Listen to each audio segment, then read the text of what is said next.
அப்போஸ்தலனாகிய பேதுரு இந்த நிருபத்தை பொந்து, கலாத்தியா, கப்பத்தோக்கியா, ஆசியா, பித்தினியா தேசங்களில் உள்ள உள்ளூர் திருச்சபைகளுக்கு அவர் எழுதுகிறார். பொதுவாக நாம் சிந்திக்கும் பொழுது 21 நிருபங்களும் புதிய ஏற்பாட்டில் உள்ளூர் சபைகளுக்கும் உள்ளூர் சபையில் உள்ள விசுவாசிகளுக்கும் போதகர்களுக்கும் எழுதப்பட்டது. திருச்சபை இல்லாமல் வேதத்தை ஒருபோது விலகிக் கொள்ள முடியாது. சபை இல்லாமல் சத்தியத்தை அறிந்து கொள்ள முடியாது. எனவே இந்த நிருபமானது பரிசுத்த ஆவியானவர் பேதுருவை கொண்டு உள்ளூர் சபைகளுக்கு எழுதுகிறார். இதற்காக எழுதுகிறான்னு சொல்லி பார்க்கும் பொழுது கிபி 64 முதல் 67 இடைப்பட்ட காலங்களில் சுமார் 2000 ஆண்டுகளுக்கு முன்பாக தோராயமாக நாம் சிந்திக்கும் பொழுது 1ஆம் நூற்றாண்டில் ரோம அரசாங்கம் கிறிஸ்தவர்களையும் சபைகளையும் மிகவும் பாடுபடுத்தி துன்பப்படுத்தி அழித்து கொண்டிருந்த ஒரு சூழ்நிலை. அதில் மிக பிரதானமாக பார்க்கும் பொழுது நீரோ மன்னன் ஒரு மிக கொடிய ஒரு அரக்கர். அந்த நீரோ மன்னன் அநேக கிறிஸ்தவர்களை உயிரோடு எரித்து கொலை செய்து கம்பத்தில் கட்டி வைத்து வெளிச்சத்திற்காக கிறிஸ்தவர்களை கொளுத்தி விட்ட ஒரு கொடிய அரக்கர். இப்போ அந்த சமயத்தில் ரோம அரசாங்கத்துக்குட்பட்ட எல்லா தேசங்களிலும் திருச்சபைகளுக்கான கொடிய உபத்திரவும் பாடுகளும் நிந்தனைகளும் துன்பங்களும் அதிகரித்த ஒரு சூழ்நிலையில தான் இந்த அப்போஸ்தலனாகிய பேதுரு அந்த சபைகளுக்கு நிருபத்தை அவர் எழுதுகிறார். வேதம் சொல்லுது, உலகத்தில் உங்களுக்கு உபத்திரம் உண்டு, திடன் கொள்ளுங்கள், உலகத்தை ஜெயித்தேன் என்று இயேசு கிறிஸ்து சொல்றார். இந்த சபைகள் எப்படி பிரசங்கிக்குதுன்னு சொன்னால், இன்னைக்கு மக்களை ஆலயத்தில் கொண்டு வருவதற்கு, கூட்டத்தை சேர்ப்பதற்கு, இயேசு உங்களை சுகமாக்குவார், இயேசு உங்களுக்கு வியாதிகளை போக்குவார், கடன்களை மன்னிப்பார், குழந்தை பாக்கியத்தை கொடுப்பார், பிசாசை ஓட்டுவார், சாபங்களை ஓட்டுவார் என்று சொல்லி தவறாக மக்களுக்கு சுவிசேஷத்தை போதிக்கிற சபைகள் பெருகி இருக்கிற இந்த காலகட்டத்தில் சுவிசேஷம் என்றால் என்ன என்பதை ஒவ்வொரு விசுவாசியும் அறிந்து கொள்ள வேண்டும். கிறிஸ்தவ வாழ்க்கை என்பது எந்த உபத்திரமும் இல்லாத, பாடுகள் இல்லாத வாழ்க்கை கிடையாது. கிறிஸ்தவ வாழ்க்கை என்பது அந்த பாடுகளையும் உபத்திரவங்களையும் எவ்வாறு வேதபூர்வமாய் அணுக வேண்டும் என்பதற்கான ஒரு பயிற்சி தான் கிறிஸ்தவ வாழ்க்கை. இந்த 1 பேர் நிருபத்தை வாசிக்கும் பொழுது சபை ஒரு மிக இக்கட்டான ஒரு போராட்டங்களுக்குள்ளாக சென்று கொண்டிருக்கிற நேரத்தில் அந்த திருச்சபை என்ன செய்ய வேண்டும் என்ற கட்டளையை ஆவியானவர் கொடுக்கிறார். இதில் வரக்கூடிய வார்த்தைகளை சிந்திக்கும் பொழுது 1ஆம் வசனம் சிதறி இருக்கிறவர்களே, 2ஆம் வசனம் தெரிந்து கொள்ளப்பட்ட பரதேசிகள், அதே போல் 6ஆம் வசனத்தை வாசிக்கும் பொழுது நீங்கள் துன்பப்பட வேண்டியது அவசியம் என்று சொல்லப்படுகிறது. பலவிதமான சோதனைகள் மத்தியிலே துக்கப்படுவீர்கள் என்பது இங்கு சொல்லப்படுகிறது.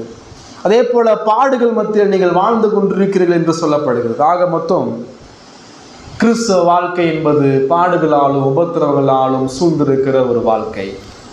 அப்படிப்பட்ட சூழ்நிலையிலே ஒரு திருச்சபையாக விசுவாசியாக என்ன செய்ய வேண்டும் என்ற கட்டளையை வேதம் நமக்கு காண்பிக்கிறது. நாம் இன்றைக்கு சிந்திக்கக்கூடிய விஷயம் என்னன்னு சொன்னால்,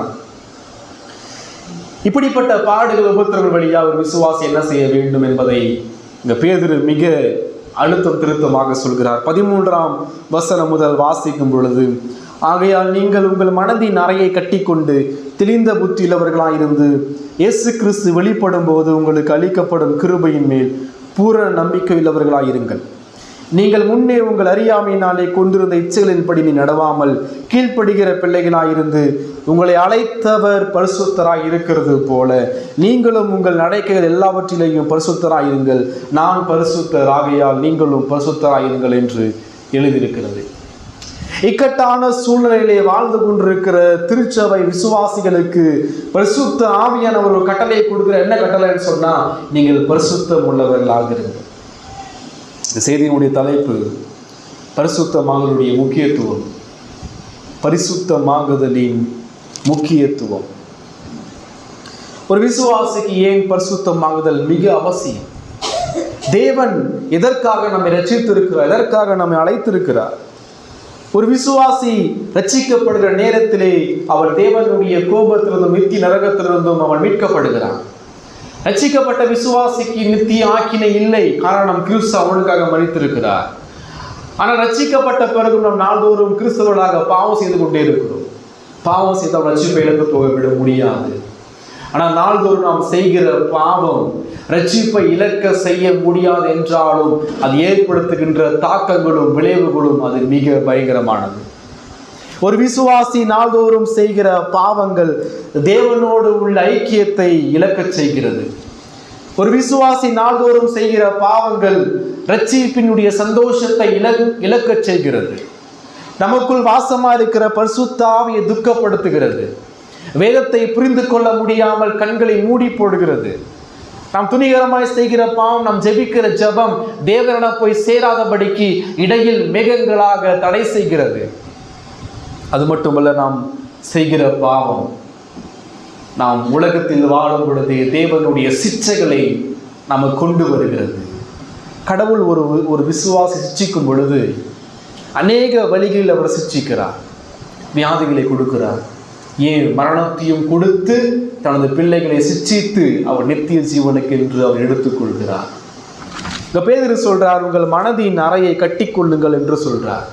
இந்த மனதின் அறை என்பது நமக்கென்று ஒரு இருதயம் கொடுக்கப்பட்டிருக்கிறது. அந்த இருதயத்தை நாம் கிறிஸ்துவுக்கு அடிமைகளாக ஒப்புக் கொடுக்க வேண்டும். நம் இருதயத்தை எப்பொழுதுமே கிறிஸ்துவை நேசிப்பதற்கும் அவரை பின்பற்றுவதற்கும் அவரை மகிமைப்படுத்துவதற்கும் ஆயத்தத்தோடு வைத்துக் கொள்ள வேண்டும். கிறிஸ்துவ வாழ்க்கையில சோம்பல் உள்ள விசுவாசிகளை வாழாதபடிக்கு எதற்கென்று தேவன் நம்மை அழைத்தாரோ அந்த நியமிக்கப்பட்ட ஓட்டத்திலே பொறுமையோடு ஓடுவதற்கு எல்லா விதமான இடர்களையும் தள்ளிவிட்டு கிறிஸ்துவை நோக்கி நாம் ஓடுவதற்கு என்று நாம் ஆயத்தப்பட வேண்டும். 14 முதல் வாசிக்கும் பொழுது 21ஆம் வசனம் வரைக்கும் ஏன் பரிசுத்தமாகுதல் ஒரு விசுவாசனுடைய வாழ்க்கையிலே அவசியம், முக்கியம் என்ற விஷயத்தை அவர் பேதுரு நமக்கு எழுதுகிறார். அநேக உபத்திரவங்கள், அநேக பாடுகள், மரண பிடியிலே வாழ்ந்து கொண்டிருக்கிற திருச்சபை சிந்திக்க வேண்டிய விஷயம். அந்த சூழலிலே பாவம் செய்யக்கூடிய சோதனைகள் ஏற்படும். ஏன் கடவுள் உபத்திரவத்தை அனுமதிக்கிறார்? ஏன் இவ்வளவு பிரச்சனைகள், இவ்வளவு பாடுகள்? எனவே நான் கடவுளை விட்டு விலகி போறேன் என்ற சோதனைக்குள்ளாக வாழ்ந்து கொண்டிருக்கும் பொழுது அங்கு நாம் பாவத்தை எதிர்த்து போராட வேண்டும். அங்கு நமக்கான பரிசுத்தமாகுதல், பரிசுத்த ஆவியானவர் மூலமாய் நமக்கு அவசியமாக இருக்கிறது. முதலாவது காரியம், ஏன் நம்முடைய வாழ்க்கையிலே பரிசுத்தம் அவசியம் என்றால் இங்க பேதுரு சொல்றார் 15ஆம் வசனம், உங்களை அழைத்தவர் பரிசுத்தராக இருக்கிறது போல. இங்கு அழைத்தவர் என்ற வார்த்தை மறுபிறப்பை குறிக்கிறது, தேவனுடைய வல்லமையான அழைப்பை குறிக்கிறது. 1 முதல் வாசிக்கும் பொழுது பேதுரு ரட்சிப்பினுடைய படிமுறைகளை குறித்து பேசிக்கொண்டே வரார். அதாவது ரட்சிப்பினுடைய படிமுறைகள் என்பது தேவன் ஒரு பாவியை எவ்வாறாக ரட்சிக்கிறார் என்பதற்கான வரிசை அமைப்பு. 2ஆம் வசனத்தை வாசிக்கும் போது பிதாவாகிய தேவனுடைய முன்னறிவியின்படியே தேவன் முன்னறிகிறார். ஆவியானவருடைய பரிசுத்தமாக்குதலினாலே கீழ்ப்படிதலுக்கும் இயேசு கிறிஸ்துவுடைய இரத்தம் தெளிக்கப்படுதலுக்கும் தெரிந்து கொள்ளப்பட்ட பரதேசிகளுக்கு எழுதுகிறதாவது. 4ஆம் வசனம், இயேசு கிறிஸ்து மரித்தோலிருந்து எழுந்ததினாலே அழியாததும் மாசற்றதும் வாடாததும் ஆகிய சுதந்திரத்துக்கு ஏதுவாக ஜீவனுள்ள நம்பிக்கை உண்டாகும்படி தமது மிகுந்த இரக்கத்தின்படியே நம்மை மறுபடியும் ஜெனிப்பித்தார். மறுபிறப்பை குறிக்கிறது. 5ஆம் வசனம், கடைசி காலத்திலே வெளிப்பட ஆயத்தமாக்கப்பட்டிருக்கிற ரட்சிப்புக்கு ஏதுவாக விசுவாசத்தை கொண்டு தேவனுடைய பலத்தினாலே காக்கப்பட்டிருக்கிற உங்களுக்கு அந்த சுதந்திரம் பரலோகத்தில் வைக்கப்பட்டிருக்கிறது, மகிமையானதை குறிக்கிறது. அதே போல 14ஆம் வசனத்தை வாசிக்கும் பொழுது நீங்கள் முன்னே உங்கள் அறியாமையினாலே கொண்டிருந்த எச்சரின்படி நடவாமல் கீழ்ப்படுகிற பிள்ளைகளாயிருந்து புத்திர சுயாரத்தை குறிக்கிறது. 15ஆம் வசனம் பரிசுத்தமாகுதலை குறிக்கிறது. ஆக மொத்தம் பேதுரு சொல்றார், ரட்சிப்பின் படிமுறைகளை இங்கு கற்றுக் கொடுக்கிறார். ரட்சிப்பின் படிமுறைகள் 9 படிமுறைகளாக நமக்கு இறையியலாளர்கள் வகுத்து கொடுத்திருக்கிறார். 1, தேவன் நம்மை முன்னறிகிறார். எவர்களை முன்னறிந்தாரோ அவர்களை தெரிந்து கொள்கிறார். எவர்களை தெரிந்து கொள்கிறாரோ அவர்களை அழைக்கிறார். எவர்களை அழைக்கிறாரோ அவர்களுக்கு மனமாற்றத்தை கொடுத்து அதில் மனம் திரும்புதலையும் விசுவாசத்தையும் கொடுக்கிறார். அவர்களை நீதிமானாக்குகிறார். எவர்களை நீதிமான்களாக்குகிறாரோ அவர்களை அவர் அப்பா பிதாவை என்று கூப்பிடப்படுகிற புத்திர சுயாரத்தை கொடுத்து ஒப்புரவாக்குகிறார். அவர்களை பரிசுத்தப்படுத்துகிறார். அவர்களை மகிமைப்படுத்துகிறார். இதுதான் ரட்சிப்பினுடைய படிமுறை. ஒவ்வொரு விசுவாசி இதை அறிந்து கொண்டிருக்க வேண்டும்.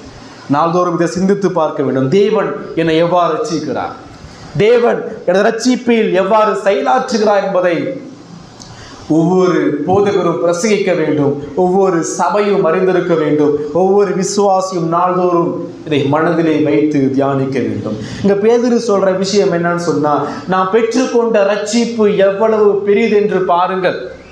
நீங்கள் உபத்திரவத்தின் மத்தியிலே வாழ்ந்திருந்தாலும், நீங்கள் பரதேசிகளாக ரோம அரசாங்கத்தினுடைய பாடுகளுக்கு கீழாக வாழ்ந்திருந்தாலும், மரண தருவாயில் மரண பயத்தில் வாழ்ந்திருந்தாலும், கடவுள் இருக்கிறாரா என்ற குழப்பத்துக்கு கீழே வாழ்ந்திருந்தாலும், நீங்கள் சிந்திக்க வேண்டிய ஒரு காரியம், தேவன் உங்களுக்கு கொடுத்த ரட்சிப்பு அது எந்த அளவுக்கு மேன்மையான ரட்சிப்பு என்பதை சிந்தித்து பாருங்கள். நமது கிறிஸ்தவ வாழ்க்கையில மறக்கக்கூடிய விஷயம் என்ன தெரியுமா? மெய்யாக தேவன் நம்ம ரட்சித்திருக்கிறாரா, ரட்சிக்கப்பட்டிருக்கேனா என்பதை நீங்க சிந்திக்க மறந்துறீங்க. நீங்க என்ன பார்க்குறீங்கன்னு சொன்னா, சுற்றுப்புறமா உலகத்தை பார்த்து கொண்டிருக்கிறீங்க, மனிதனை பார்த்து கொண்டிருக்கிறீர்கள், உலகத்துடைய இச்சைகளை பார்த்து கொண்டிருக்கிறீர்கள், உலகம் தருகிற மகிழ்ச்சியையும் சந்தோஷத்தையும் நீங்கள் கவனித்துக் கொண்டிருக்கிறீர்கள். உலகம் உங்களை துன்பப்படுத்தும் பொழுது முடங்கி உட்கார்ந்து கொள்கிறீர்கள்.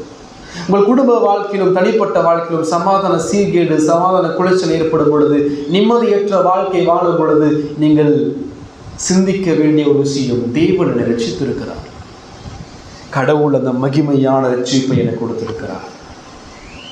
தேவன் உலகம் உண்டாவதற்கு முன்பாகவே தெரிந்து கொண்டிருக்கிறபடியினால், தேவன் என்னை முன்னறிந்திருக்கிறபடியினால், தேவன் தமது பரிசுத்த ஆவியானவர் மூலமாய் மரித்திருக்கிற என் ஆத்துமாவை அவர் உயிர்ப்பித்து மறுபிறப்பை கொடுத்திருக்கிறபடியினால், அவர் எனக்கு மனம் திருந்தலை விசுவாசத்தை மலித்து குற்றவாளியாய் காணப்பட்ட என்னை நீதிமானாக்கி இருக்கிறபடியினால், தேவனுக்கு சத்துருவாய் இருந்த என்னை அவரோடு ஒப்புரவாக்கி இருக்கிறபடியினால், அந்நிய பிள்ளைகளாக, உலகத்தின் பிள்ளைகளாக, பிசாசின் பிள்ளைகளாக, கோபாக்கின் பிள்ளையாய், கீழ்ப்படியாவின் பிள்ளைகளாய் வாழ்ந்து கொண்டிருந்த நம்மை அவர் தம்முடைய பிள்ளையாக மாற்றி புத்திர சுவிகாரத்தை கொடுத்திருக்கிறபடியினால், அசுத்தமான என்னை பரிசுத்தப்படுத்தி இன்றும் பரிசுத்தப்படுத்தி கொண்டிருக்கிறபடியினால், ஒரு நாள் நித்தியத்திலே நம்மை முழுமையாய் பாவம் இல்லாமல் வேதனை இல்லாமல் முழுமையாய் மகிமைப்படுத்த போகிற தேவனாக இருக்கிறபடியினால், இந்த பாடுகள் ஒருபோதும் நம்மை கிறிஸ்துவை விட்டு பிரிக்க முடியாது. இதுதான் அப்போஸ்தலனாகிய பேதுரு சிதறி இருக்கிற திருச்சபைகளுக்கு, பாடுபடுத்தப்பட்டு துன்பப்படுத்தப்பட்ட சபைகளுக்கு அவர் பேசுகிறார். நீங்கள் உங்கள் சோதனையிலே பரிசுத்தமாகுங்கள், பரிசுத்தமாக தெய்வ பயத்தோடு நடப்பியுங்கள். காரணம் என்ன? நீங்கள் ரட்சிக்கப்பட்டிருக்கிறீர்கள். நீங்கள் பெற்றிருக்கிற ரட்சிப்பை எந்த ரோம அரசனும் பறிக்க முடியாது. ஒருவேளை ரோம அரசாங்கத்தினால கிறிஸ்தவர்களை கொலை செய்ய முடியும், அவ்வளவுதான். சரீரத்தை மாத்திரம்தான் கொல்ல முடியும், அந்த ஆத்துமாவை கொல்ல முடியாது. அந்த ஆத்துமா திரியேக தேவனுடைய கரத்திற்குள்ளாக காக்கப்பட்டிருக்கிறது.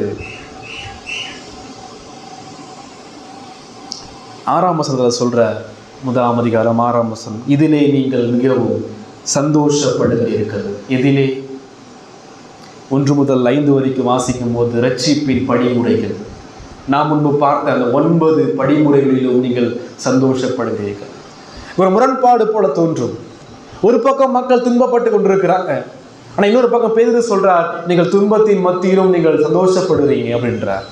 இப்ப துன்பத்தின் மத்தியிலே, வியாதியின் மத்தியிலே, உபத்திரவம், நெருக்கடி, பாடுகள் மத்தியிலே வாழ்ந்து கொண்டிருக்கிற ஒரு விசுவாசியை சந்தோஷப்பட செய்வது எது என்றால், நாம் பெற்றிருக்கிற ரட்சிப்பு. ரட்சிக்கப்பட்ட மனிதன் எதற்கும் கவலைப்பட வேண்டிய அவசியம் கிடையாது. ரட்சிக்கப்பட்ட மனிதன் எதற்கும் பயப்பட வேண்டிய அவசியம் இல்லை. ஏனென்றால் இந்த ரட்சிப்பு திரியேக தேவனுடைய பாதுகாப்பிற்குள்ளாய் காணப்படுகிறது. அவர் ஆளுகை செய்கிறார், அவர் சிங்காசனத்தை மீது வீற்றிருக்கிறார். அவருடைய அனுமதி இல்லாமல் நம்முடைய வாழ்க்கையில ஒன்றுமே ஏற்படாது. அதே போல இங்கு சிதறடிக்கப்பட்ட பொந்து, கப்பத்தோக்கியா, கலாத்தியா, ஆசியா, பித்தினியா தேசங்களிலே வாழ்ந்து கொண்டிருக்கிற, உபத்திரப்படுத்தப்பட்டு கொண்டிருக்கிற திருச்சபை மக்கள் அறிந்து கொள்ள வேண்டிய விஷயம், தேவன் ஆளுகை செய்கிறார். அவருடைய அனுமதி இல்லாமல் ரோம அரசனால் துன்பப்படுத்தப்பட முடியாது. அவர் அனுமதிக்கிறார். காரணம், நமது பரிசுத்தமாக்குதலுக்காக.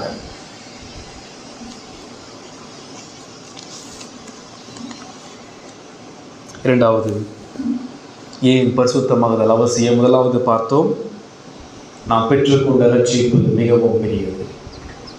இரண்டாவது 15ஆம் வசனம், உங்களை அழைத்தவர் பரிசுத்தராய் இருக்கிறது போல நீங்களும் உங்கள் நடக்கைகள் எல்லாவற்றிலேயும் பரிசுத்தராய் இருங்கள். பரிசுத்தமாகுதலின் அவசியத்தின் இரண்டாவது காரியம், ஏன் என்னுடைய வாழ்க்கையிலே பரிசுத்தம் அவசியம், ஏன் நம்முடைய வாழ்க்கையிலே அனுதினமும் பரிசுத்தத்தில் வளர வேண்டும் என்பது அவசியம் என்றால்,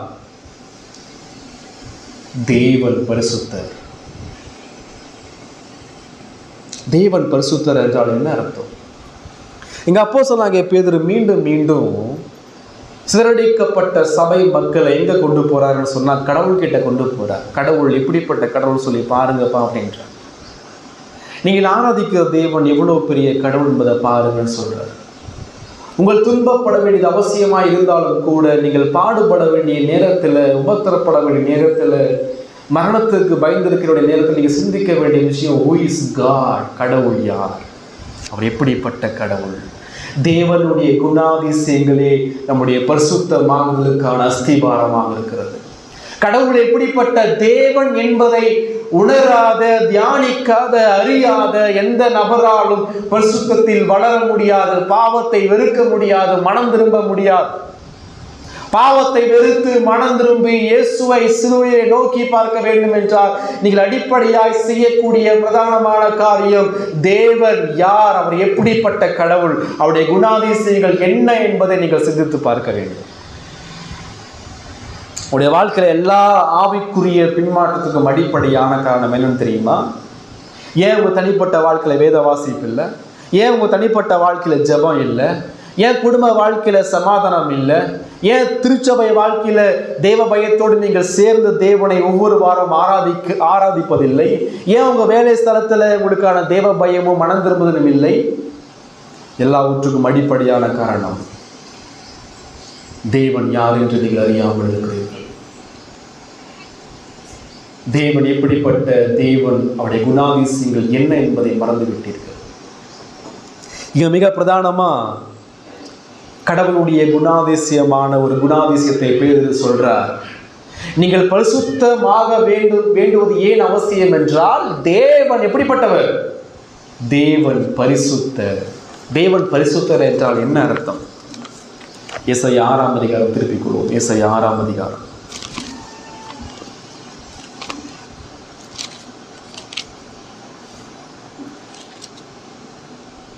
1 முதல் 3 வரைக்கும் வாசிக்கலாம். உசியா ராஜா மரணம் அடைந்த வருஷத்தில் ஆண்டவர் உயரமும் உன்னதமான சிங்காசனத்தின் மேல் வீற்றிருக்க கண்டேன். அவருடைய வஸ்திர தொங்கலால் தேவாலயம் நிறைந்திருந்தது. சேராபீன்கள் அவருக்கு மேலாக நின்றார்கள். அவர்கள் ஒவ்வொருவனுக்கும் அவ்வாறு சட்டைகள் இருந்தன. அவன் 2 சட்டைகளாலே தன் முகத்தை மூடி, 2 சட்டைகளால் தன் கால்களை மூடி, 2 சட்டைகளால் பறந்து ஒருவரை நோக்கி, சேனைகளின் கர்த்தர் பரிசுத்தர், பரிசுத்தர், பரிசுத்தர், பூமி அனைத்தும் அவருடைய மகிமையால் நிறைந்திருக்கிறது என்று கூப்பிட்டு சொன்னார்கள். அதே போல வெளிப்படுத்தின விசேஷம் 4ஆம் அதிகாரம் திருப்பிக் கொள்ளுங்கள். வெளிப்படுத்தின விசேஷம் 4ஆம் அதிகாரம் 8வது வசனம். அந்த 4 ஜீவன்களிலும் ஒவ்வொன்றும் அவ்வாறு சிறகுகள் உள்ளவைகளும் சுற்றிலும் உள்ளேயும் கண்களால் நிறைந்தவைகளுமாயிருந்தன. அவைகள் இருந்தவரும் இருக்கிறவரும் வருகிறவரும் ஆகிய சர்வ வல்லமையுள்ள தேவனாய் கர்த்தர் பரிசுத்தர், பரிசுத்தர், பரிசுத்தர் என்று இரவும் பகலும் ஓய்வில்லாமல் சொல்லி கொண்டிருந்தன. முழு 66 புத்தகத்திலும் தேவனுடைய குணாதிசயத்தில் தேவனுடைய பரிசுத்த தன்மையை போன்று வேறெந்த குணாதிசயமும் 3 முறை சொல்லப்படவில்லை. இந்த இடத்துல தேவனாகிய சேனைகளின் கர்த்தர் அன்புள்ளவர், அன்புள்ளவர், அன்புள்ளவர் என்று சொல்லப்படல. சேனைகளின் கர்த்தர் இரக்கமுள்ளவர், இரக்கமுள்ளவர், இரக்கமுள்ளவர் என்று சொல்லப்படல. சேனைகளின் கர்த்தர் கோபமுள்ளவர், கோபமுள்ளவர், கோபமுள்ளவர் என்று சொல்லப்படல. மாறாக சேனைகளின் கர்த்தர் பரிசுத்த, பரிசுத்த, பரிசுத்தராக இருக்கிறார் என்று சொல்லப்படுகிறது. என்ன காரணம்? தேவனுடைய அனைத்து குணாதிசயங்களும் இந்த ஒரு குணாதிசயத்திலிருந்தே புறப்படுகிறது. தேவனுடைய அனைத்து குணாதிசயங்களும் தேவன் பரிசுத்தர் என்ற குணாதிசயம் தலைவராக நின்று வழிநடத்தி செல்கிறது. தேவனுடைய குணாதிசயம் என்பது ஒரு ராஜாவினுடைய கிரீடமாய் இருக்கும் என்றால், அதில் தேவனுடைய பரிசுத்தம் என்பது விலையேறப்பெற்ற முத்தாக இருக்கிறது. தேவன் பரிசுத்தர் என்றால் என்ன அர்த்தம்? ஏசாயா பார்க்கும் பொழுது சேராபின்கள் என்றால் தேவனுடைய சிங்காசனத்திற்கு மிக அருகில் வாழக்கூடிய ஒரு வகையான தேவ தூதர்கள். அவங்க என்ன செய்யறாங்க? 2 சட்டைகளால் தன் முகத்தை மூடுகிறார்கள், 2 சட்டைகளால் கால்களை மூடுகிறார்கள், 2 சட்டைகளால் பறக்கிறார்கள். எத்தனை பேர் சொல்லப்படல. வாசிக்கிறோம் சேனைகள் சொன்னா மில்லியன் எண்ணிக்கை கடங்காத சேராபின்கள் ஒன்றுக்கொன்று நோக்கி அவர்கள் சொல்கிற ஒரே விஷயம், இங்க அமர்ந்திருக்கிற இந்த சிங்காசனத்தின் மீது அமர்ந்திருக்கிற கடவுள் பரிசுத்தர் பரிசுத்தர் பரிசுத்தர். அந்த சேராபின்றால் கூட தேவனுடைய முகத்திற்கு முன்பாக நிற்க முடியவில்லை. நம்மை போல பாவம் செய்யாத பரலோகத்தில் வாழக்கூடிய தூதர்களால் கூட தேவனுக்கு முன்பாக நிற்கக்கூடாத பொழுது பூமியில் வாழ்கிற பாவைகளாகிய நீங்களும் நானும் எவ்வாறு அந்த பரிசுத்த தேவனுக்கு முன்பாக நிற்க முடியும்? எபிரேய மொழியில பரிசுத்தர் என்றால் கடோஷ், பிரிக்கப்பட்டவர், உயர்த்தப்பட்டவர், உயர்ந்தவர், மேலானவர் என்ற அர்த்தம். தேவன் பரிசுத்தர் என்றால் தேவன் தன் படைப்புகளை காட்டிலும் உயர்ந்தவர், தன் படைப்புகளை காட்டிலும் மேலானவர். யாத்திராகமம் 15:11 சொல்கிறது, கர்த்தாவே தேவர்களில் உமக்கு ஒப்பானவர் யார்? பரிசுத்தத்தில் மகத்துவம் உள்ளவரும் துதிகளில் பயப்படத்தக்கவரும் அற்புதங்களை செய்கிறவரும் ஆகிய உமக்கு ஒப்பானவர் யார்? தேவன் பரிசுத்தர் என்றால் அவர் பாவம் செய்யாத தூய்மையானவர். He is morally pure. 1 யோவான் 1:5 சொல்கிறது, தேவன் ஒளியாயிருக்கிறார், அவரில் எவ்வளவேனும் இருள் இல்லை. தேவன் பரிசுத்தர் என்றால் பாவத்தையும் பாவிகளையும் வெறுக்கிறவர், பாவிகளை தண்டிக்கிறவர். சங்கீதம் 7:11 சொல்கிறது, தேவன் நீதியுள்ள நியாயாதிபதி, அவர் நாள்தோறும் பாவிகள் மீது சினம் கொள்ளுகிற தேவனாக இருக்கிறார். ஏன் தேவன் நாள்தோறும் பாவிகள் மீது கோபம் உள்ள தேவனாக இருக்கிறார்? ஏனென்றால் அவர் நீதியும் நியாயம் உள்ளவர்.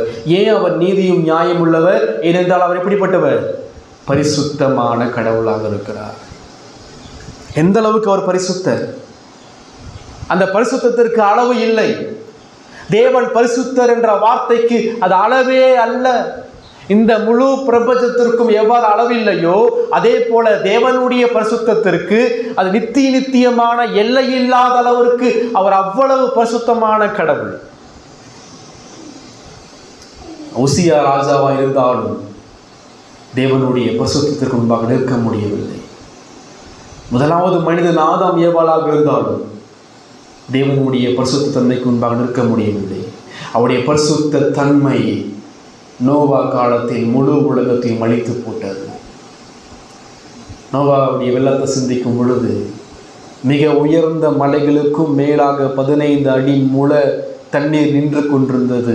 எதை அது காண்பிக்கிறது என்றால் கடவுளுடைய பரிசுத்தமும் அவருடைய நீதியும் அவருடைய கோபமும் எந்த அளவுக்கு பெரியது. அந்த மலைக்கு மேலே நின்றதுன்னு சொன்னால் எந்த மனிதனாலும் அந்த தேவ கோபத்தில் தப்பிக்க முடியாது. வெள்ளம் அதிகரிக்குது.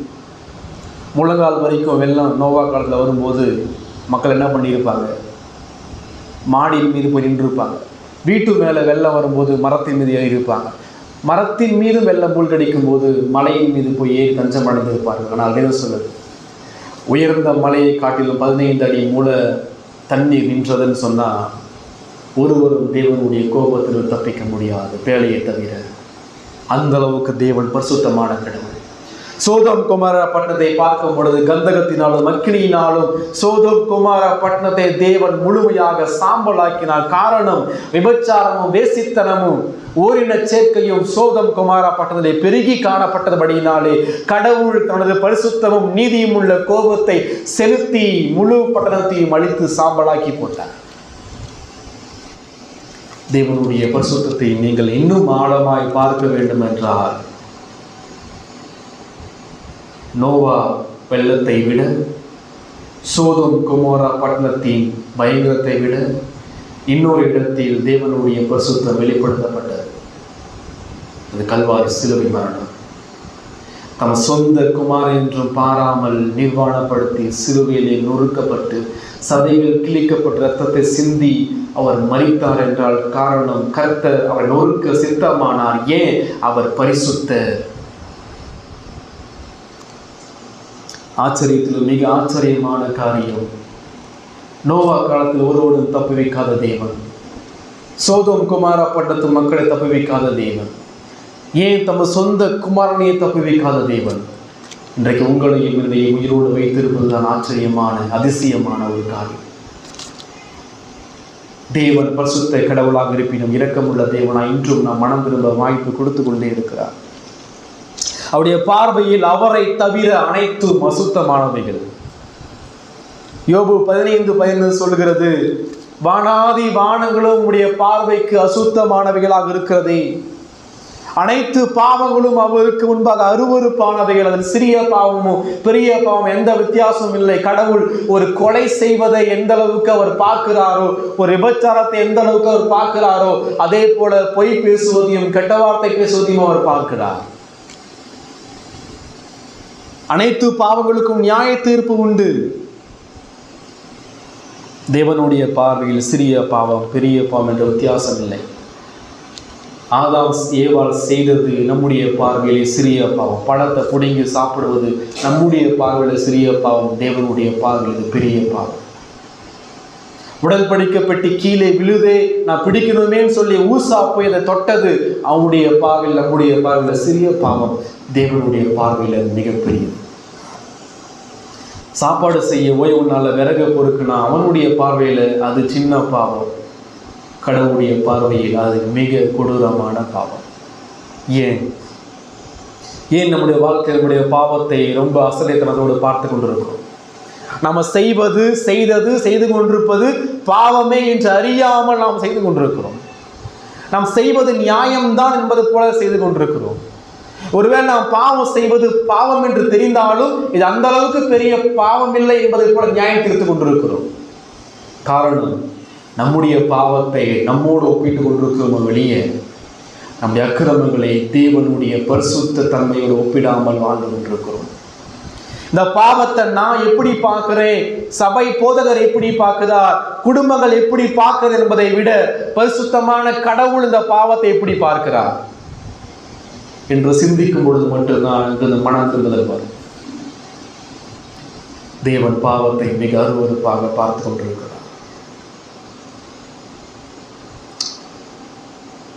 நமது ஒரு சிறிய பாவம், ஒரு சிறிய சிந்தனை, ஒரு சிறிய தேவனுக்கு விரோதமான பொய் வார்த்தைகள் நாம் முழுமையாக நரகத்தை அனுபவிப்பதற்கு அது போதுமானது.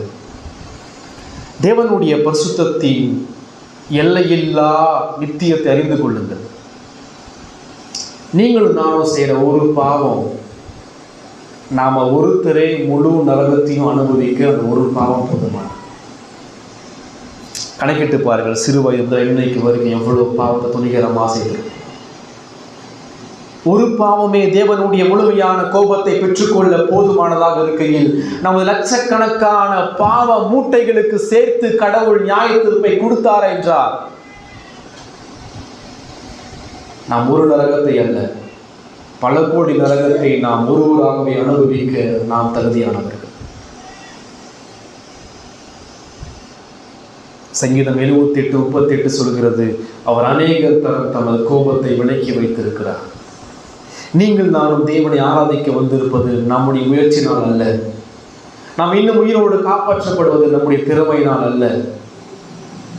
தேவன் தமது கோபத்தை அநேக தரம் விலக்கி வைத்திருக்கிறார்.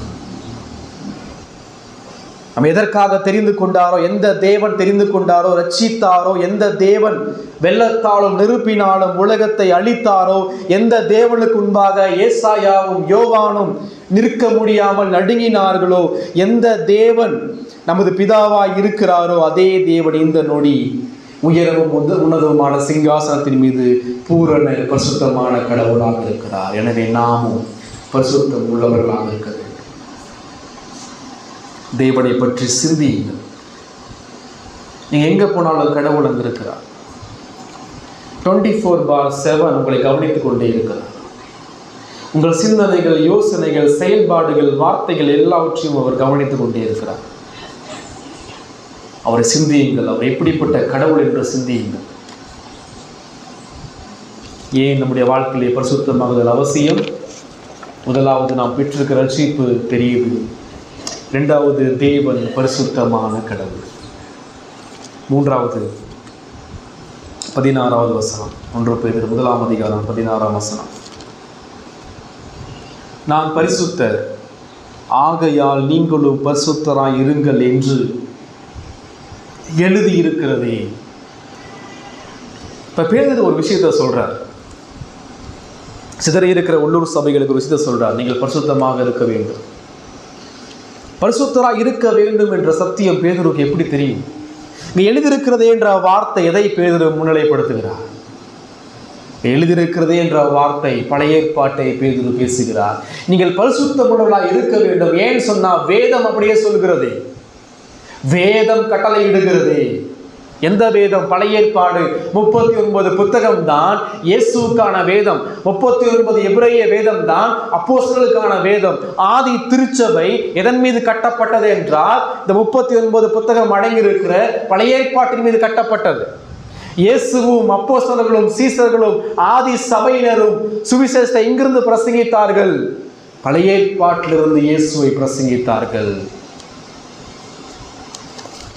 வேதத்தின் அதிகாரத்தை குறித்து படிக்கிறோம். அப்போஸ்தலனாகிய பேதுரு கல்லாதவனாய் இருந்தாலும் அவர் வேதாகமத்தை நன்கு அறிந்திருந்தார். காரணம், பரிசுத்த ஆவியானவர் ஏவுதலின் மூலமாய் பேதுரு மூலமாய் இங்கு பேசிக் கொண்டிருக்கிறார். பேதுரு கல்லாதவராக இருப்பினும் கூட வேதாகமத்தை மனதில் பதித்து வைத்திருந்தார். எழுதியிருக்கிறதே என்ற வார்த்தை எதை குறிக்கிறதுன்னு சொன்னா, திருச்சபைக்கான அஸ்திபாரம், அதிகாரம் வேதம் மட்டுமே என்ற கொள்கையை நிலைநாட்டப்படுகிறது.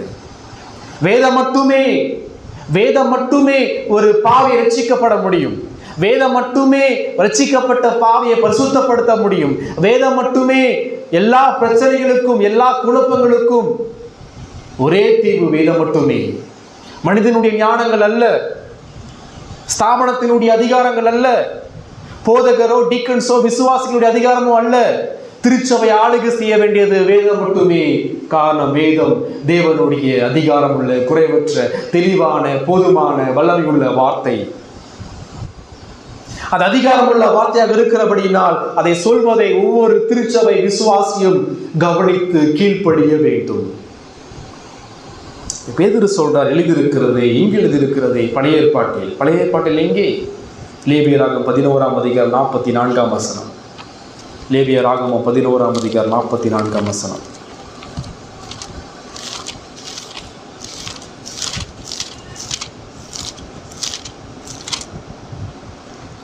நான் உங்கள் தேவனாகிய கர்த்தர், நான் பரிசுத்தர்.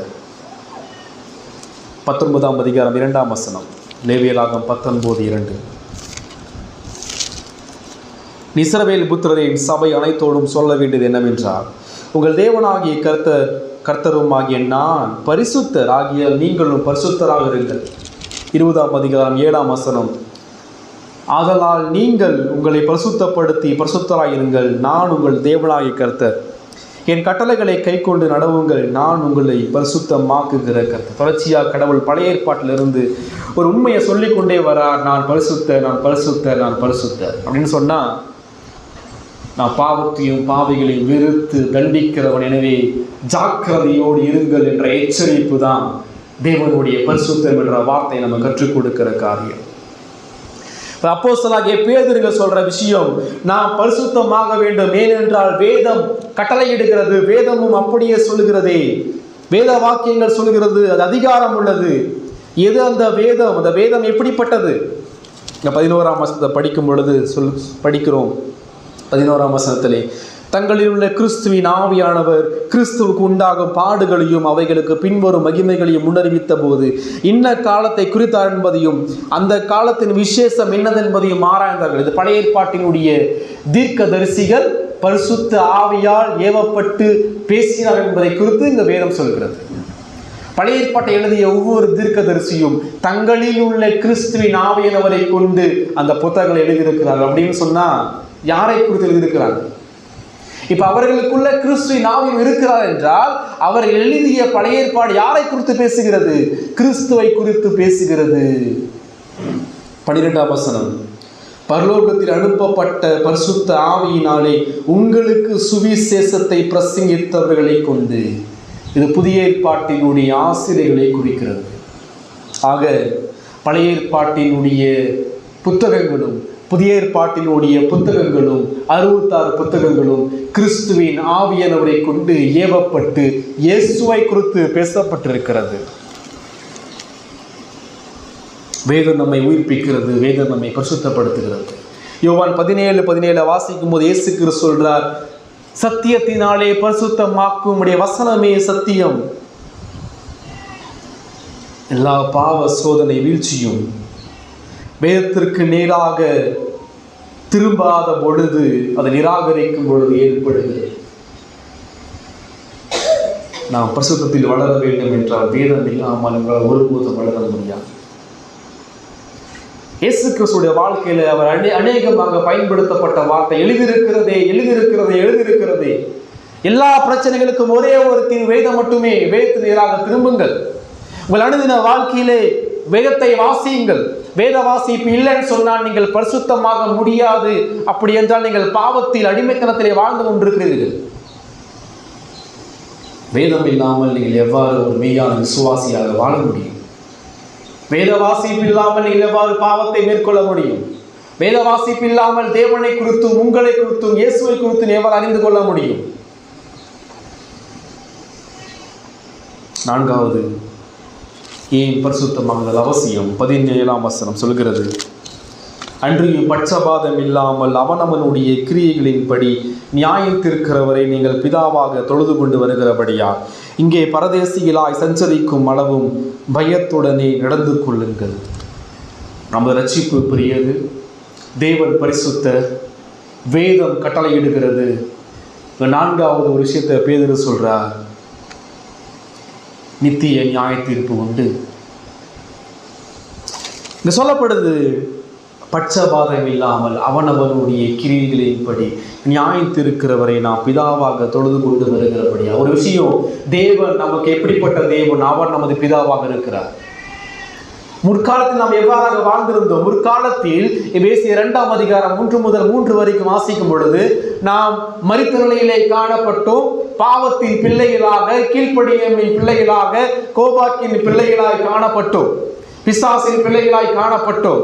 இப்படிப்பட்ட பிள்ளைகளாக வாழ்ந்து கொண்டிருக்கிற உங்களையும் என்னையும் தம்முடைய பிள்ளையாக தேவன் மாற்றி அப்பா பிதாவே என்று கூப்பிடப்படுகிற புத்திர சுவிகாரத்தை நமக்கு கொடுத்து அவர் நமது பிதாவாக இருந்து நம்மை அவருடைய பிள்ளைகளாக மாற்றி இருக்கிறார். இப்ப அவர் நம்முடைய பிதாவாக இருக்கும் பொழுது நமக்கு நித்திய நரகாக்கினை இல்லை. ஆனால் நாம் பாவம் செய்து பரிசுத்தமாக அவன் இருக்கும் பொழுது சகலத்தையும் நியாயத்திருக்கிற அதே பிதாவாகிய தேவன் உலகத்தில் வாழ்கிற உங்களையும் என்னையும் சிட்சித்து நியாயம் தீர்த்து சீர்படுத்தி வழிநடத்துகிறார். அவருடைய நியாய தீர்ப்பு ரொம்ப வழியை தரும். ஒரு விசுவாசி மனதிரும்பலன்னு சொன்னா பிதாவாகிய தேவன் அடிக்கிற அடி வலியும் வேதனையும் தரும். அவர் எந்த பட்சபாதம் இல்லாமல் நியாயத்திருக்கிறார். அவருடைய நியாய தீர்ப்பிற்கு முன்பாக எந்த வேறுபாடும் இல்லை. அனைவரையும் அவர் தம்முடைய பரிசுத்த நீதி என்ற அளவின்படியே பார்த்து நியாயத்திருக்கிறார். அந்த நியாயத்திற்கும் முழு பணியையும் அவர் தமது குமாரனாக இயேசு கிறிஸ்துவை ஒப்புக் கொடுத்திருக்கிறார். 2 கொரிந்தியர் 5ஆம் அதிகாரம் 10ஆம் வசனம் படிக்கிறோம். 2 கொரிந்தியர் 5ஆம் அதிகாரம் 10ஆம் வசனம், ஏனென்றால் சரீரத்தின் அவனவன் செய்த நன்மைக்காவது தீமைக்காவது தக்க பலனை அடையும்படிக்கு நாம் எல்லாரும் சொன்ன இன்க்ளூடிங் பவுல் விசுவாசில் அனைவரும் கிறிஸ்தவர்களாகி நாம் அனைவரும் கிறிஸ்துவின் நியாயசனத்திற்கு முன்பாக வெளிப்பட வேண்டும். தேவன் வரப்போகிறார், கிறிஸ்து வரப்போகிறார்.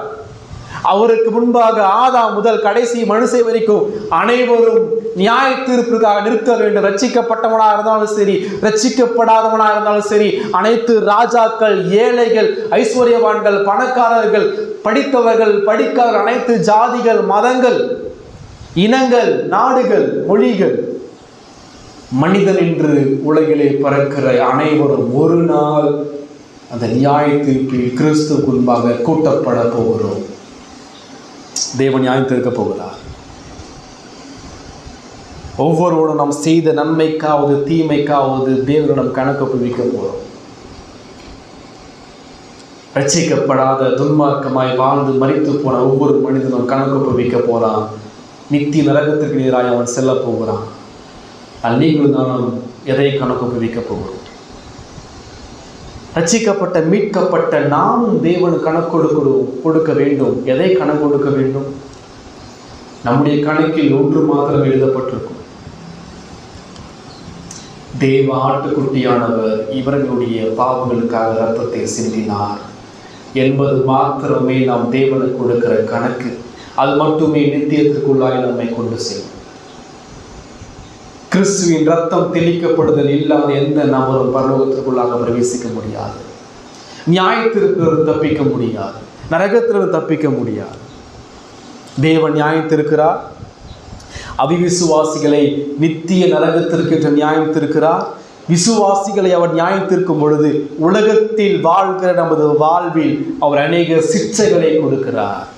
அதில் ஒரு நியாயத்திற்கு தான் சபை ஒழுங்கு நடவடிக்கை.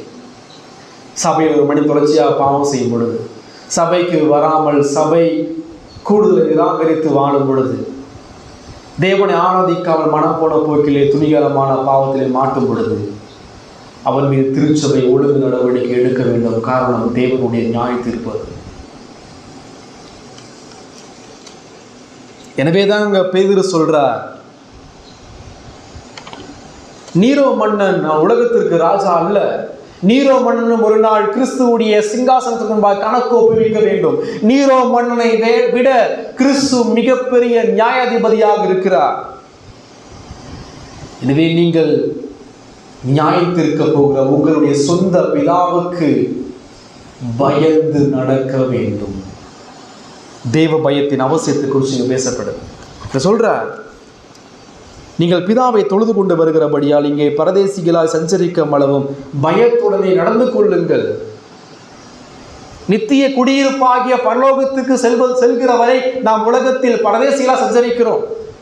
இப்படிப்பட்ட சமயத்தில் உங்களுக்கு தேவ பயம் மிக மிக அவசியம். நீங்க ரோம அரசனுக்கு பயப்படாதீங்க, மனிதனுக்கு பயப்படாதீங்க. நீங்கள் பயப்பட வேண்டிய ஒரே ஒரு நபர் தேவன் மட்டும்தான். தேவனுக்கு மட்டும்தான் பயப்படணும்.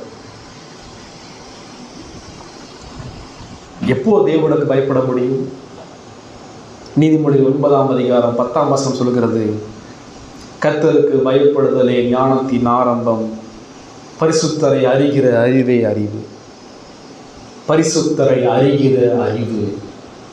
தேவனுடைய பரிசுத்த தன்மை அறிந்தால் மட்டும்தான் தேவ பயம் பிறக்கும். உடைய வாழ்க்கையில தேவ பயம் இருக்கா? கடவுளை பற்றிய உயர்வான சிந்தனை. கடவுள் எப்பொழுதும் என்னை கவனித்துக் கொண்டே இருக்கிறார், என்னை பார்த்து கொண்டே இருக்கிறார் என்ற சிந்தனை. நான் எங்கே போனாலும் எதை பேசினாலும் கடவுள் என் பக்கத்தில் இருக்கிறார் என்ற சிந்தனை. கடவுள் பாவத்தை வெறுக்கிறபடினால் நானும் பாவத்தை வெறுக்கணும் என்ற சிந்தனை. தேவ பயத்தை குறித்து முழு வேதமும் பேசிக்கொண்டே வருகிறது. 2 Corinthians 7ஆம் அதிகாரம் 1ஆம் வசனம் சொல்கிறது, பரிசுத்தமாகுதலை தேவ பயத்தோடு பூரணப்படுத்த கடவுள். 5வது, ஏன் பரிசுத்தமாகுதல் அவசியம்? முதலாவது பார்த்தோம், நாம் பெற்றிருக்கிற ரட்சிப்பு பெரியது. தேவன் பரிசுத்தர். வேதம் கட்டளை எழுகிறது. நித்திய நியாய தீர்ப்பு நமக்கு உண்டு.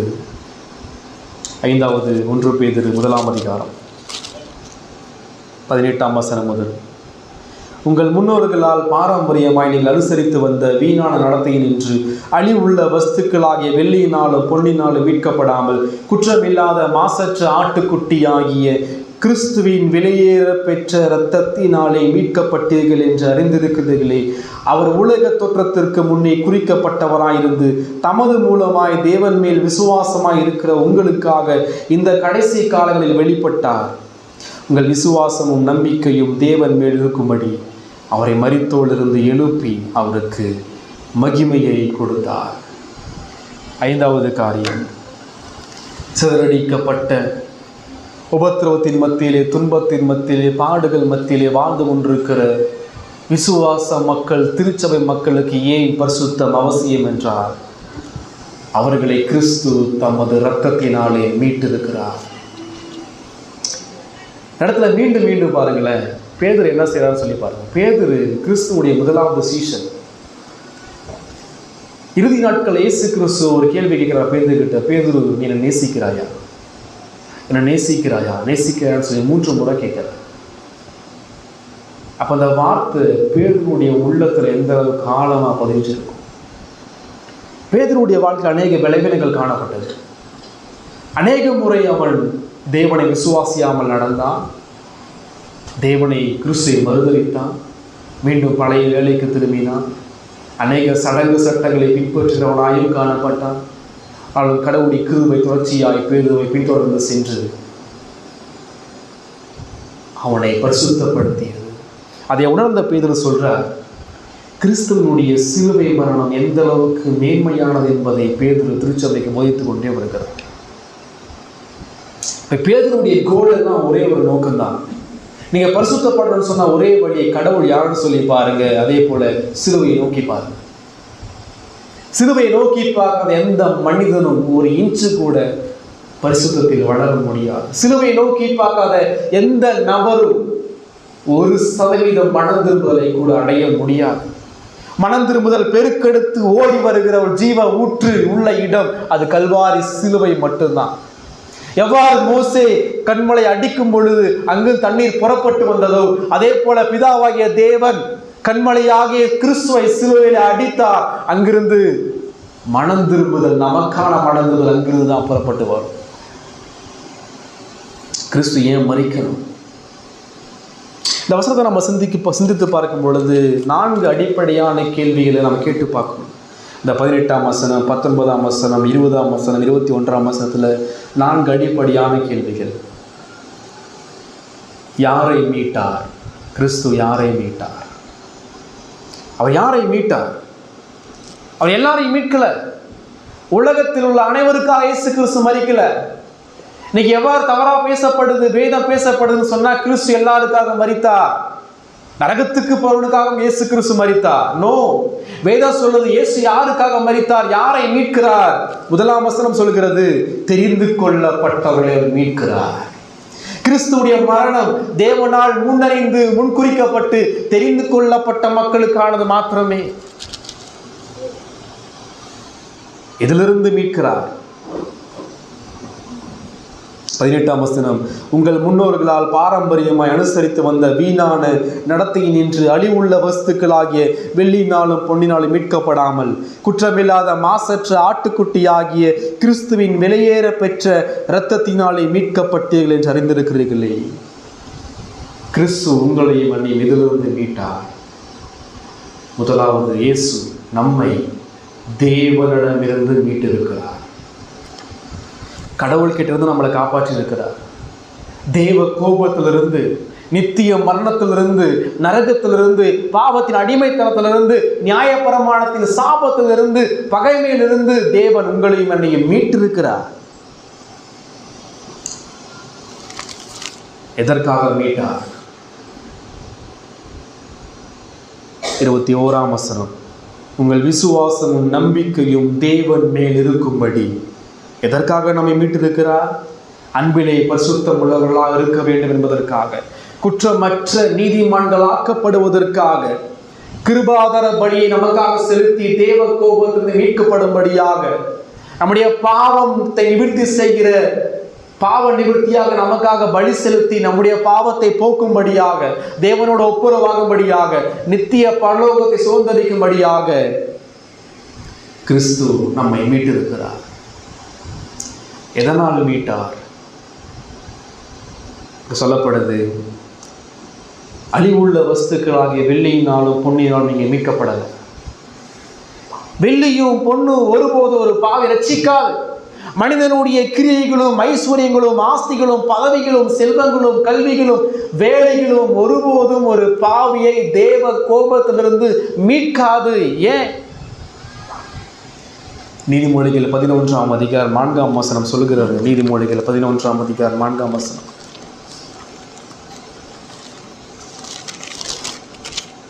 கோபாக்கினை நாளில் ஐஸ்வர்யம் உதவாது, நீதியோ மரணத்துக்கு தப்புவிக்கும்.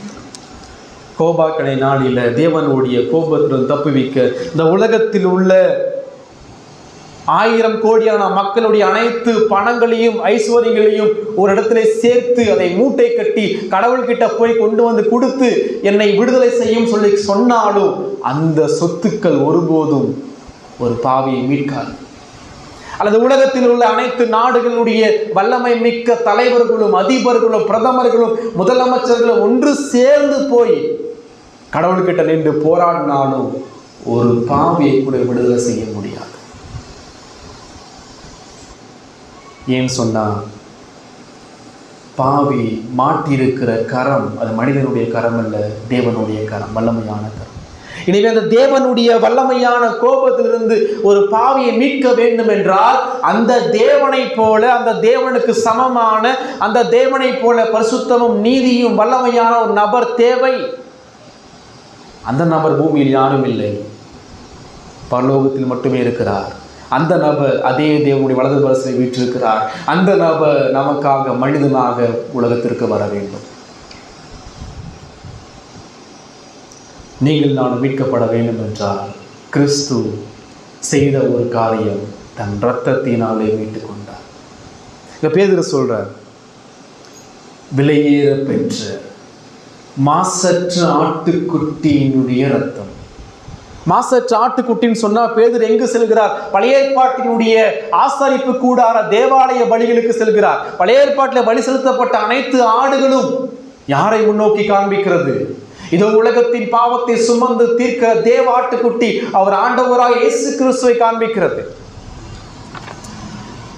ஒவ்வொரு பஸ்கா பண்டிகையிலும் பலி செலுத்தப்படுகிற ஆட்டுக்குட்டி அது கிறிஸ்துவை காண்பிக்கிறது. சங்கார தூதர் ஒவ்வொரு வீடாக சென்று தலைச்சன் பிள்ளையை சங்கரிக்காதபடிக்கு அந்த வாசல்களில் ரத்தம் பூசப்பட வேண்டும், ரத்தம் தெளிக்கப்பட வேண்டும். அந்த ரத்தம் மாசற்ற ரத்தமாக இருக்கணும், பரிசுத்தமான ரத்தமாக இருக்கணும், பாவம் செய்யாத ரத்தமாக இருக்கணும். அப்போதுதான் பரிசுத்த தேவனோடு பரிந்து பேச முடியும். 33 ஆண்டு காலம் அவர் மாசற்ற பரிசுத்தமான பாவம் செய்யாத முழு மனுஷகுமாரனாக உலகத்தில் பாதையில் மத்தியிலே வாழ்ந்தார், நீதியை சம்பாதித்தார். அவர் பாடுபடுத்தப்பட்டார், அடிக்கப்பட்டார், சிலுவைக்கு சென்றார், இரத்தத்தை சிந்தினார், மரித்தார், அடக்கம் பண்ணப்பட்டார், உயிர் தெழுந்தார். மகிமையான மீட்பை உங்களுக்கும் எனக்கும் அவர் கொடுத்திருக்கிறபடியினால் பரிசுத்தமாகுதல் எந்த அளவுக்கு அவசியம். சிலுவையை மறந்து போயிட்டோன்னு சொன்னால் அங்கே நமக்கா நம்பிக்கை இல்லை. நமக்கா நம்பிக்கை இருக்கிற ஒரே இடம் சிலுவை மட்டும்தான். உன்னுடைய பாவம் எவ்வளோ பெருசாக இருந்தாலும் சரி, எவ்வளோ கொடியமான பாவமாக இருந்தாலும் சரி, அந்த பாவங்களை போக்க கிறிஸ்துவின் ரத்தம் அது வல்லமையானது.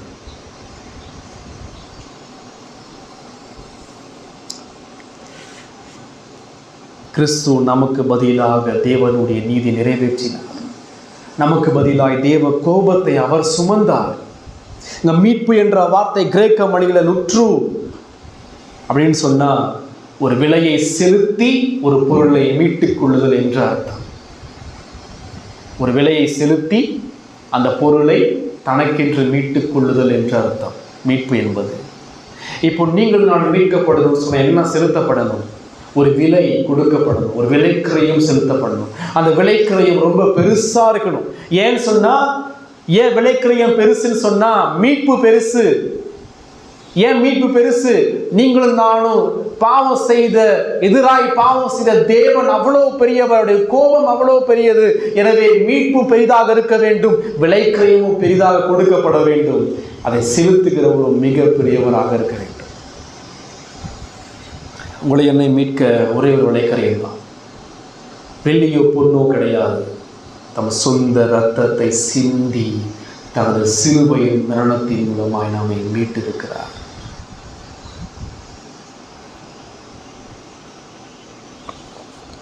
உங்களுடைய வாழ்க்கையில சிலுவையை நாம் கவனித்து பார்க்கிறோம். உங்களுடைய வாழ்க்கையில சிலுவையை நீங்க நோக்கி பார்க்குறீங்களா? சிலுவையிலே கிறிஸ்து இயேசு சிந்திய அந்த மகிமையான அந்த ரத்தத்தை சிந்தித்து பார்க்கிறீர்களா? அவர் மகிமையான ஆட்டுக்குட்டி, மாசற்ற ஆட்டுக்குட்டி. அவருடைய ரத்தம் வெளியேற பெற்ற ரத்தம்.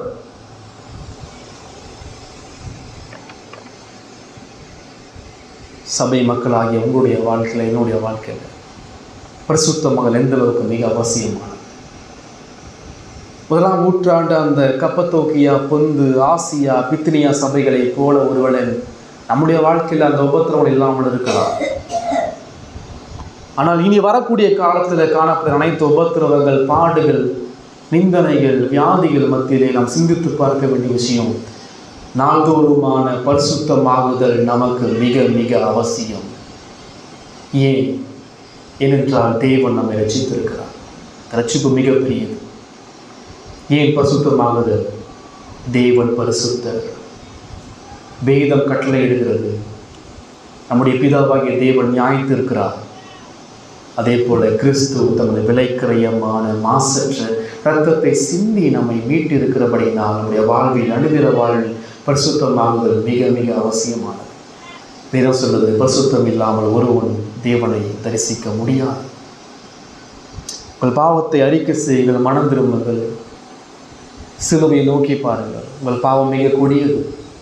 இங்கே வச்சிக்கப்படலன்னு சொன்னால் இந்த நொடி அந்த பரிசுத்தமான நீதியுள்ள நியாயாதிபதியான தேவனுடைய கோபம் உங்கள் தலை மீது இருக்கிறது. நீங்கள் செய்கிற பாவம் எப்படிப்பட்ட பாவம் சிந்தித்து பாருங்கள்.